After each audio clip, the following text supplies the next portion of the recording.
PSG மருத்துவமனை தொடர்ச்சியாக உறுப்பு மாற்ற அறுவை சிகிச்சைகளில் புதிய மைல்கற்களை எட்டிக் கொண்டிருக்கிறது. சமீபத்தில் மூளைச்சாவு அடைந்த ஒரு நோயாளியின் இதயத்தை மதுரையில் இருந்து கோவைக்கு 2 மணி 45 நிமிடங்களில் கொண்டு வந்து உயிர் போராட்டத்தில் இருந்த மற்றொரு நோயாளிக்கு வெற்றிகரமாக மாற்றும் சாதனைக்கு PSG மருத்துவமனை சமரசம் செய்தது. மதுரையில் உள்ள வேலம்மாள் மருத்துவமனையில் மூளைச்சாவு அடைந்தவரின் இதயம் கோவை PSG மருத்துவமனையில் உள்ள நோயாளிக்கு பொருத்த தீர்மானிக்கப்பட்டது.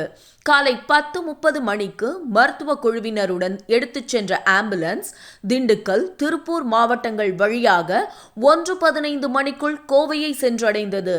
இந்நேரத்தில் தாராபுரம், குண்டடம், பல்லடம் மற்றும் காரணம்பேட்டை பகுதிகளில் போலீசார் தங்களின் பணி மூலம் போக்குவரத்தை வழிநடத்தி காலதாமதம் இல்லாமல் இதயத்தை விரைந்து கொண்டு வர உதவினர். கோவையில் 3 வாரங்களாக இதயம் செயலிழந்து உயிருக்கு போராடி வந்த நோயாளிக்கு இந்த மாற்று இதயம் வெற்றிகரமாக பொருத்தப்பட்டது. PSG மருத்துவமனை அவ்வப்போது இப்படியான புதிய சாதனைகளை எட்டிக்கொண்டு உயர்தர மருத்துவ சேவைகளில் முன்னிலை வகிக்கிறது.